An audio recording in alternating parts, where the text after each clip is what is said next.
sengesha impamvu ndisenga iyo umuntu yasinziriye takumenya ngo ufite umugore w'insobe ndagumenya ngo abana batatu basinziye gute yego ubimenya ruko kangutse nawe ubwawe ntabyo ubuzi wayimenya gute se hari igihe urota ukavuga haba hari umuntu urande bakavuga ati abanyarwanda bigeze baca umugani bavuga ngo mfite umunyuru wafunga ndibaza uwo munyuru wabangije ngo nitira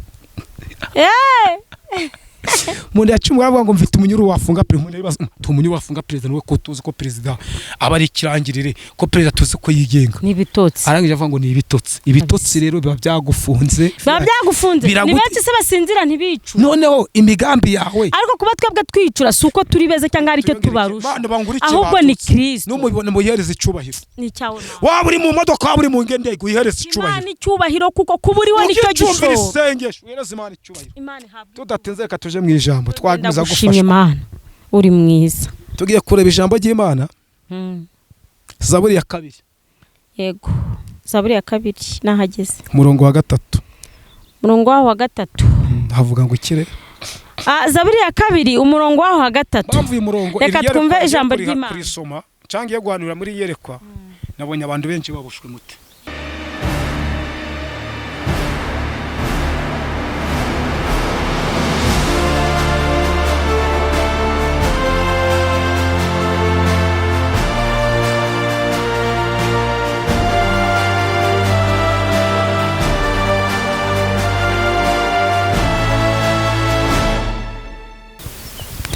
Ambaha ikaze na karibu kuri Delphinies TV nka buri munsi ningiye Mutesi mumenyereye ndabashuje inshuti zanjye inshuti za Yesu inshuti z'umusaraba shalom Mwami Yesu nashimwe ndahamya ntashidikanya ko mumeze neza kuko umwami Yesu ari ku ngoma kandi abera hose icyarimwe ncuhuje abanyarwanda muri rusange ncuhuje abari mu bihugu byo hanze ku mpande enye z'isi ese muraho ineza y'Imana namwe yabagezeho muri kubona kugira neza kw'Imana ndabakunda cyane inshuti zanjye kandi mbashimiye cyane by'umwihariko inkunga mudutera mudukurikira n'ukuri subscribe ndazibona like comment n'ukuri kose ndabibona kuko muri kumwe natwe muri inzira ijya mu ijuru muri kumwe natwe ku jambo ry'Imana kuko twicahanga tukavuga twibwira ntacyo byatumarira hashimwe Kristo rero kuko ategura ijambo rye agategura n'abaryumva nkunda kwivugira ijambo ngo Imana nikomeze igabanya barimbuka yongera abakizwa n'ukuri rero ndabakunda pe nongeye nagaruye tsindagira mwabonye imbere yanyu ngo Fiacre none yanamwise nimba ibitwenge harya ngo nibitwenge n'ukuri bose Kristo aranezeza ni utanga guseka hari abantu benshi bifuza guseka batabibona nanjye narabisengeye cyane igihe kinini tsindagira nkaba ngo nzaseka gute narashiriye ariko Kristo ngo yahageze byose biremera amena amen Imana ishimwe rero n'ubundi musanzwe mumuzi ariko hariho n'abatamuzi kuko iyi Delphinies TV ni umuryango mugari kandi uhora wakira abantu uhora ukinguye twivugira Kristo reka rero nanone yongera abibwirira nabasuhuze n'abatamuzi bongera bamwumve n'abamuzi yongera basuhuze bamenye ko yagarutse ni karibu tsindagira ndongenda kwakire kuri Delphinies TV ni karibu kandi ni yawe ni yacu haleluya ngaho ongera n'umuryango mugari ngaho ongera wibwire abantu amahoro y'Imana nabane namwe nge mbona ku mazina yanjye nituyibahire yandere uze ku izina rya tsindagira ndi umugabo ushima Imana amen Imana ishimwe Imana himbazwe amina amen nukuvuga ngo akimara kubibwira ntabwo nubundi twamuhereza ntabwo twarekera aho ngaho tsindagi ngaho fungura isengesho utubanze dusengere ikiganiro tugiye kugirana kakanya kugira ngo umwami Yesu abe mu ruhande rwacu n'ukuri atuyobore kuko twiyoboye twe ntacyo twakora ntacyo tufite twavuga twanavangirwa cyangwa tukanabeshya cyangwa bikanagenda gute ariko dufite Kristo tukamuha karibu ijambo ry'Imana ryamwe ngo babiri cyangwa batatu aho bateraniye ngo Kristo abahari kandi Kristo ngewe nicyo muziho iyo umuhamagaye araza iyo utamuhamagaye arakwera kuko abamuhamagaye ni benshi hashimwe rero Kristo tubereye maso muri byose ngaho ni kare umwisengesha Imana iguhe umugisha egandi hari ubushuhe harashyushye cyane uzi wawe ndagushushe ngewe ndashyushye cyane ariko kubera kuko igihe navire mu rugo hari hakonje erega ngewe reka nkubwire tsindagiye ngewe ubundi ntunzwe no gusenga hari igihe mvuga ati ndasengera mu rugo hari n'igihe mvuga ati reka mbyuke basi wona ngira n'ahandi nicara nsenge kuko kera yava ngo mana numpinzu ngo nzaryama koko bicike ngo nibyo naryamye byose ngo mbiryame ariko amasaha mfite yo kuryama abaze ngiye saa 9 arabyuka ngasenga hakaba nige mise nkomerezaho nka saa 11 nkaba ndigendeye ngiye gusengera n'ahandi ngiye ubuzima bwanjye n'ungusenga rero navuye mu rugo hakonje ariko nubundi nta n'ikibazo kirimo nabushiye nta muntu bwishe urare wumvaga ko nubo bonye inzu ibibazo bizabirangiye ahubwo nibwo byangera kuko satani wahora guhiga yanayigukura murebye nawe Imana ishimwe bwana nanjye ngivuga ngo niyibona nzasinzira ariko maze kubona ko ndazasinzira njingiye oya uzasinzira ariko ntago uzadamara ntago uzibagirwa ntago uzasinzira amahezamo kuko iyayiguhaye irahari kandi ikeneye amashimwe ikeneye kwikorera nta by'ubusa bihari ugiye kuje utanga ubuhamya ukavuga ngo nshingiye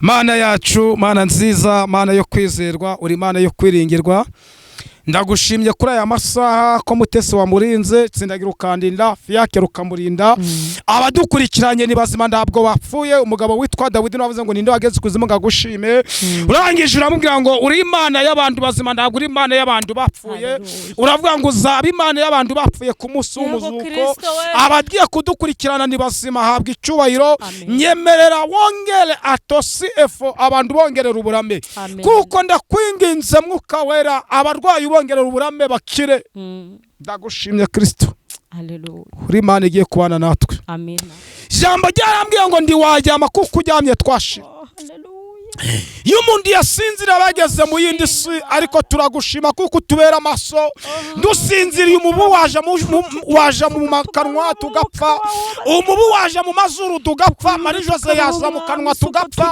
ariko ibyo byose urabikumira tasi abana bacuka barinda imiryango yacu kayirinda twabyuka tukamenya ko bukeye iyo umuntu asinziriye Kristo ndabwo amenya ko afite umugore w'inzobe cyangwa umugore w'urukara iyo umuntu asinziriye ndamenya ko ari mu nzu y'amakaro iyo umuntu asinziriye ndamenya ko yaraye muri etage iyo umuntu asinziriye ndamenya ko yaparitse imodoka hanze iyo umuntu yasinziriye ndamenya ko ari mideni muri banki iyo umuntu yasinziriye ndamenya ko latosi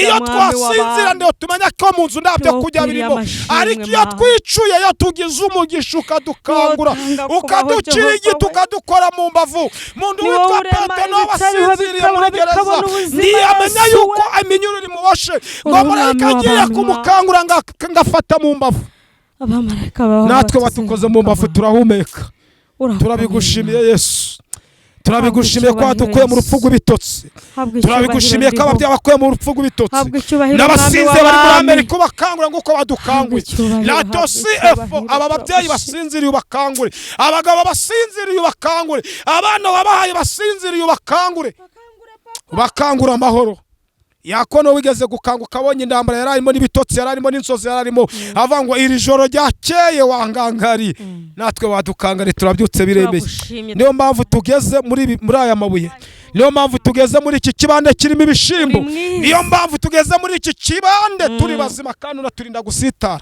habwa icyubahiro kuko data uko abantu bose bakoze ingendo siko bageze iyo bagera ariko twe turagushimye ko watugejeje iyo tugera turi amahoro Fiacre wamuturindiye papa we wamurinze ababyeyi we wabarinze abo bavukana Fiacre wabarinze utamurinze ntabwo umunyamakuru twagendana nawe uyu mutasi nawe urubyaro rwe warurinze n'umutwaro habwa icyubahiro abavandimwe wabarinze nanjye wandinze Yesu kandi uracakomereje muri ubu bundo uracandindiye amaguru n'amaboko amaguru yanje yombi aracagiye bari mazima n'amaboko aracari mazima amaso yanje aracahumeka matwi yanje nubwo arimo ikibazo ariko nayo aracari kuko ndogacitse habwa icyubahiro kuko uri umubyeyi ndagushimye kuko uri data wa twese mu izina rya Yesu amen sengesha impamvu ndisenga iyo umuntu yasinziriye takumenya ngo ufite umugore w'inzobe ndagumenya ngo abana batatu basinziye gute ubimenya ari uko ukangutse nawe ubwawe ntabyo ubuzi wabimenya gute se hari igihe urota ukavuga haba hari umuntu urande bakavuga ati Abanyarwanda bigeze baca umugani bavuga ngo mfite umunyuru wafu ndibaza uwo munyuru wabangije ngo nitira umuntu yacimwe avuga ngo mfite umunyuru wafunga perezida, umunyuru wafunga perezida niwe ko tuzi ko perezida aba ari ikirangirire, ko perezida tuzi ko yigenga n'ibitotsi. arangije avuga ngo ni ibitotsi rero biba byagufunze ni benshi se basinzira ntibicu. noneho imigambi yawe ariko kuba twebwe twicura suko turi beze cyangwa ari cyo tubarusha, ahubwo ni Kristo n'umubone muhereza icubahiro. ni cyawe waba uri mu modoka, waba uri mu ngendego, uyihereza icubahiro. Imana icyubahiro kuko kuburiwe nicyo gisho. isengesho uhereza Imana icubahiro. tudatinze reka tuje mu ijambo twagwiza gufasha Imana. uri mwiza. tugiye kureba ijambo ry'Imana. Zaburi ya 2. yego Zaburi ya 2 nahageze umurongo wa 3. umurongo wa 3 havuga ngo ikire. Zaburi ya 2 umurongo wa 3. bamvuye umurongo reka twumve ijambo ry'Imana. kurisoma cangiye guhanura muri yerekwa. nabonye abantu benshi babushwe muti. yego bona abacuruzi baraboshwe, bona abagabo baraboshwe, bona abafite akazi baraboshwe ku imishara barayibona ariko ndibamenye yigiye, bona abakobwa baraboshwe. Imana imbere yerekwa kuba ngeze muri iki kibaya, reka mbanurire muri iki kibaya. Mana ishimwe. none ngize umugisha ndabaza ngo Mana koko baraboshwe imbere yerekwa. riri muri Zaburi ibice 2 umurongo wa 3. turisome tutaritinda abandi ku murongo wa 3 Zaburi ya 2 haravuga hati bati reka ducagagure ibyo batubohesheje. yego tujugunye kure ingoyi batubohesheje. ku murongo wa 4 akavuga ngo ihora yicaye mu ijuru izabaseka. umwami Imana azabakoba. umwami Imana agiye gukoba abari bakubusha. mwakire neza ijambo ry'Imana. turakomeza nushaka kurekera tuva kuri aya magambo. ihora yicaye mu ijuru izabakoba izabaseka. gatatu avuga ngo reka ducagagure ibyo batubohesheje. nta wundi wacagagura ibibosha urubyaro rwawe ni Yesu. nta bindi byacagagura ubukene bwawe ni Yesu. nta bindi byacagagura inyatsiri ku buzima bwawe ni Yesu. nta wundi wakura icangira ku bana bawe ni Yesu. turagushimye. Imana yambwiye ngo abantu benshi baraboshwe niyo mpamvu bakora ndibsemire. abantu benshi baraboshwe niyo mpamvu batera intambwe ndibahure n'imigice yabo. abandi benshi baraboshwe latosef niyo mpamvu baje ku kazi ibyo bakembwa ndibatera imbere nuko baboshwe. umuntu akagura imodoka akagangira ati ngaratera imbere ariko inyatsi kabinyatsi ni umugosi uboshiye imodoka. ariko umwuka arambwira ngo umbwirire abantu banje ngiye gucagagura ibibahushe muri uko kwezi kwacu. ngiye kubakuraho imikoshi babusha amaguru. Imana ishimwe. ngiye kuca imigozi bashe visa za. ngiye guca imigozi bashe ucuruzi. sizukuru ngiye kure numva ndabikuruye. ngiye guca imigozi tuma batabona abaterangumba. buri umuntu wahuboshwe ndabwo yakanda akanyenyeri ngo yibifatika. aje gukanda akanyenyeri akabona araboshwe. Imana irambwira ngo abantu babemereye ibintu nabo baraboshwe. bohora papa. mwirenganye uvuga ngo mfite muyomba bohora. umuntu ubasha ndagamenya ko wewe waburaye kandi yariye. umuntu ubasha ndiyamenya ko tsindagira nambaye ubusa kandi afite imyambaro yusuye icyumba cyose. ariko kuki Imana igiye kubohora abandi bagiye kugusura. yego kuki Imana igiye kubohora wa muntu wakwemera inzu agiye kuyimba. kuki Imana igiye ku muntu wemereye abana bawe meneriva agiye kuyitanga ko nawe yaraboshwe. uyimurenganya nawe yaraboshwe. ariko ijambo umurongo wa 3 kandi bavuga ngo umwami Imana azagira ute. suramo umurongo wa 4 ngo umwami Imana azabaseka. umwami Imana agiye kuguseka bari barakuboshe. ari abaje kukurogesha Tanzania abandi bakakujana mu Burundi abandi bakakujana muri Kongo abandi bakaje kukurogesha Tanzania abandi bakaje kukurogesha muri Nigeria. umwami Imana agiye kubakoba ngo ihora yicaye mu ijuru. ihora yicaye mu ijuru abyitegereje izabaseka. ngo umwami Imana izabakoba. reka gubye ko Imana igiye kubakusekera. iguhambuye iguhambuye ndakiguze utanze uretse amavi yo gusenga. iguhambuye latosef bagiye ari kumanwa ikoreye abana bawe ubukwe bacu babarozi bakiriwe. umwami Imana agiye kubaseka kuko arabahoye. bari bazi yuko ndacerekezo gihari mu rugo rwawe bazi ko ndabutabazi ariko datarambwiye ngazanye ubutabazi.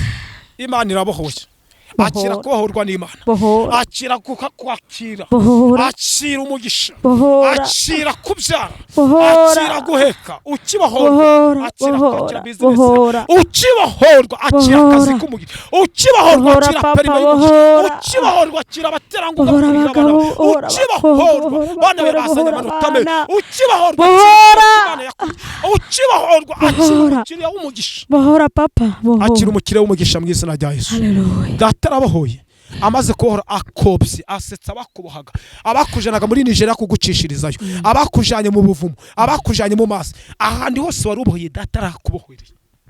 Data bohora umuryango wavukamo n'uwo washakiyemo, data bohora mwami imbaraga z'umwijima ziboshya abantu, baseke abagiye kuzicisha, bakobe abayoboye abantu mu mbaraga z'umwijima. Bene data mwakira amagambo y'Imana, baseke bakobe bohora ubwoko bwawe, ndakubohora, ndari umuryango n'Imana ikubohoye, ongera abakizwa mwami, kandi Uwiteka azabaseka.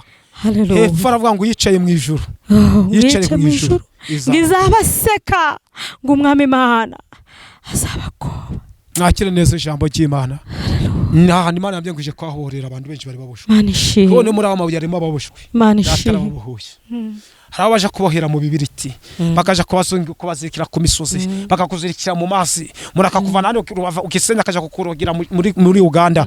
Data handi hose bakuboheye, Data arabohoye. Bohora ugirira abana bawe ibyiringiro ubukungu. Bohora mwami, latosef bohora Jehova we, imyanda yawe bakuboheye, bohora Burayi, bohora muri Amerika, Australia, bohora muri Amerika, urugo rwawe ruboshe, bohora muri Rwanda ruboshe, inzira zawe zose ziboshe, bohora mu gihugu cy'u Rwanda, bohora bohora Uganda, bohora mwami, bohora Data arabohoye, abohoye akazi kawe, abohoye business, abohoye amashuri yawe, abohoye perime, abohoye puravuzwa rwawe, abohoye ikinyabiziga cyawe, abohoye ingendo zawe z'ibiki, uwaruvuga indege bikanga, ariko uyu munsi Data ashize yere, Data arabohoye. Bohora papa, arabohoye. Bohora ndiho ibyo bisazi wumvaga mu mutwe wawe, byumvaga binyagata mu maguru, byumvaga binyagata mu mugongo, Data arabohoye, akoze operation ku buzima bwawe. Yigeze abwira Ezekiel umunsi umwe, aramubwira ngo Ezekiel we wowe nyari amagufa, yari yaboheye mu kibaya, avuga ngo bese yakongera akabaho, ko Ezekiel yabonaga amagufa aboshe, avuga ngo Uwiteka ndagombiza ko weho urabizi, avuga ngo noneho ndategetse, ayabohoye amagufa yinduka abantu, ahinduka abantu. Uyu mwami Imana arabohora, kandi ibitubashya byose arabizi. Nicyo mukundira Yesu, ibitubashya arabizi, azi kugukiza akanagutabara, yarangiza akabona n'ibitubashya. Haleluya. Ijambo ry'Imana ryarambwiye ngo yazuye Lazaro, ngamaze kuzura Lazaro, ngamaze kuzura Lazaro, ahamagara Lazaro ngamusange, ngabona Lazaro ntatera intambwe, ngabona Lazaro nta nubwo amusanga, ngo umwami Yesu aravuga ati ko narangije kumubohora, nukubera ikataza kumukuraho igitare, kutataza.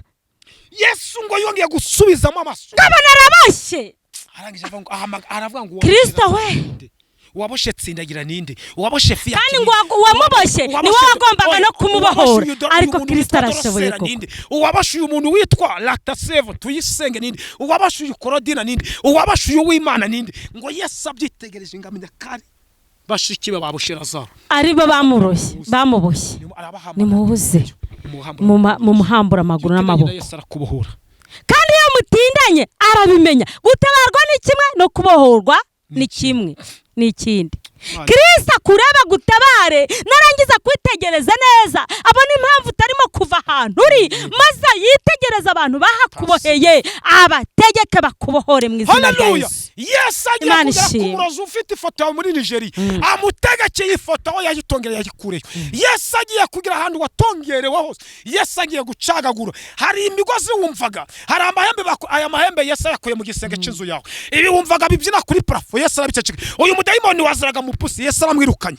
Tsindagiye burya hari tuvuga ibintu abantu ntibabimenye. Ndakubwiza ukuri muramu wanjye bigeze kumwibigare, ariko bamwibigare noneho nge hari umupfumu nzi wari warambwiye ngo numuvuza ukaze cyane Kampala, akorera nyine ahanga mu gihugu cy'u Rwanda n'ubundi kandi ku mupaka.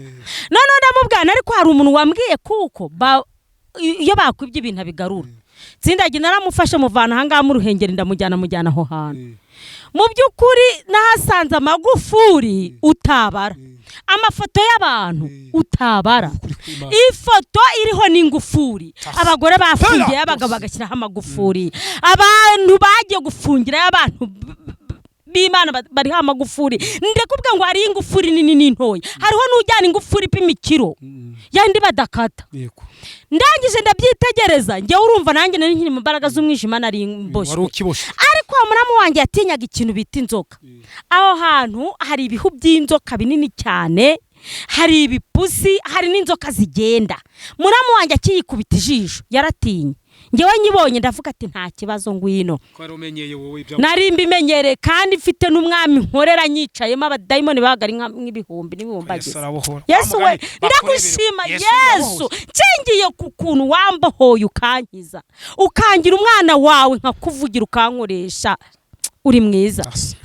Ndangije ubwo umupfumu yaraza ati mwicara aha, inzoka zije muramu wanjye aranga aratinya, nicara ndamwicaza ndamwishingira, ariko umupfumu zibine yadukoreye.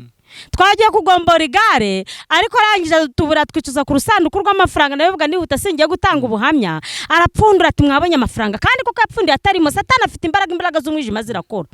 Apfundura atarimo aravuga ati mwangira mwicareho, twicara twongeye gupfundura amafaranga baruzuye. So umutuku gusa amafaranga nyamafaranga akayaduha. Yaratweretse avuga ati amafaranga nayanyu, ariko akeneye ibitambo, ihene enye, inkoko enye, amagi ngo sinzi yabiki n'ibiki, aratunaniza. Turamwese ko twaje gushaka igare, ati rari igare, ati mbonye ari umukire wariguza rigurira umwana we, ati kumwaka iryo gare nta kintu byaba bimaze, ati ahubwo umva ikintu cyo gukora, ati amafaranga nanyazagura amagare n'amagare n'akatara amagare. Nta tunanije nta duciye ibitambo n'ibikimiki, tukongera tukazunguza umugongo tugataha. Igare bwo murarihombye? Turarihombye, duhomba na amatike twajyanye. Ariko icyo nashaka kuvuga ni igiki, ni ukubahora Yesu akabona ahantu zirikiye, agategeka bakuziritse bakakuzitura. Nashakaga kuvuga kuri ayo magufuri, nasanze amagufuri n'amafoto y'abantu papa, aho wicaye mu ijuru abiri. Imana nibohora abantu bayo ni cyane, nanjye ibyo narabyibagiwe no mu buhamya natanze, sinarigize mvuga kuri icyo kintu. Ariko wumvishe kuko abantu baboshwe tuvuga ati abantu barabashwe, mbikurije kuko uvuze ngo nta mu bishinga buriya barimo bazirikiyemo, mu mihembe barimo bazirikiyemo, mu nyanja bagiye bagufata bakagenda bakajugunyamo ngo hoha, ariko Yesu abirebe akubohore. Urabona hano tufite mu bishimbo akaza gafata umugozi avuga ngo ko nziritse imihembezo, niko nziritse umuryango wo kwa runaka. Wowe ukagira ngo ni imihembezo arimo azirika, ariko kuko uhica umutongero. Nshingiye ku bagore nahasanze baje kuzirika abagabo babo, nshingiye ku bantu nahasanze baze kuzirika abaturanyi babo, nshingiye Mana bohora. Gasanga umuntu agiye mwirimba janye mwikaro avuga bohora papa, bohora bwoko bwawe, Imana ishimwe. Sindagisengera abantu b'Imana babohoke, nicyo kintu tugiye gusengera, basengera babohoke, ubundi dusoze ikiganiro cyacu. Ariko mbere yuko usengera abo bantu b'Imana, hari abantu bakubonye nona batari basanzwe bakubona cyangwa bazakubona ejo, hari abantu bakiryamye mu bihugu byo hanze, hari abandi bari mu kazi badafite akanya ko kudukurikira, baradukurikira mu kanya. Ndagira ngo banze babwire nimero zawe, nuzagushaka kugira ngo musengane nyuma azaguhamagare yumva aboshwe aboho. Nurangiza kuvuga nimero zawe uhagarare mu kwizera, mu budahangarwa bw'Imana, usengera abantu b'Imana babohoke, abantu babohoke. Nomero Imana ishimwe, Imana himbazwe, mugire kwizera ko mu Yesu ntago yavuga ngo yereko riboneke rigenda ubusa. Ntabwo ijambo ry'Imana rigenda ubusa. N'umuhinzi ugiye guhinga niwe yarumbye, ararumba gusa, araceba. Ni 0788 61 49 16. 0788 61 16. Karibu mwisengesho. Tugiye gusenga kandi Imana dukomereza amaboko, kandi pe n'ukuri kw'Imana, Imana iri mu ijuru byumve. Abantu bacu baboshwe duhatababohore. Geneye guhamagarwa kuvuga ngo waragera jambo ryarabohoye, abana banje bari baraze gushaka barabohorwa, abana banje bashaka cyangwa kabira barabohorwa. Ngeneye abantu nacu bwanje abantu ndi gusenga abantu babohewe muri Amerika, hari inshuti zanje ziboye mu Rwanda, hari inshuti zanje ziboye muri Kigali, hari inshuti zacu ziboshwe, hari abanyamasengesho baboshwe, hari abashumba baboshwe, natwe ndasengera ubwoko bwawe boshwe, abakobwa baboshwe babohore, barohewe mu mazi abo bajanye mu marimbi abandi abasengeye mu izina ryawe Yesu Kristo aba bacuruza n'ibunguke abo bajanye amabutike yabo kuyatongera mu marimbi aya mabutike n'ababohoje izi diplome ndazibohoje aka kazi ndakabohoje ndakimigozi bashyira ubwoko bwawe ndakura borokaje ku bakozi bawe ndakura umudayimoni uteza inyatsi mu izina rya Yesu Kristo arabo baroze kanseri arabo baroshe umuvuduko arabo baroshe latopane maya mu izina rya Yesu Kristo ciye imigozi bashyira ubwoko bwawe muri jambo yatubwiye ngo muri ribyari bizacucuwo mugozi ngo ubashe umutima muri ribyo uburirimba abashe ndabatanga icyacu muri ribyo urukuririmba abashe mukobwa uririmba abashe ndabashaka yatopeta seneba mu izina rya Yesu Kristo tegeka Yesu tegeka muri aya masaha tegeka muri uyu masaha none hategeka tegeka mu izina rya Yesu wageze ku mpumyi urategekera abahorwa iyi mpumyi yariboshwe iyi mpumyi yariboshwe Petero waramubohoye Daniyeli ari mu rwobo rw'intare waramubohoye avamo ndabohora ubwoko bwawe ndabohora ubwoko bwawe abakobwa ndababohora abagabo ndababohora bafite diplome zibapfiriye ubusa diplome ndazibohora mu izina rya Yesu ndagushimya Yesu ndagushimya Yesu ndagushimya Yesu ndagushimya Yesu ubonye abantu kubohora arabura gukora amafoto yabo mu bapfumu abukora amafoto yabo mu marimbi abukura amafoto yabo bohora aba bana babohora aba bakuri bafatwa n'ibizungera bakabaroga ibizungera bakikubita hasi ndagushimye mubohore yurwaye kanseri mubohore yurwaye diabete mubohore uyurwaye umuvuduko mubohore latopeta sevo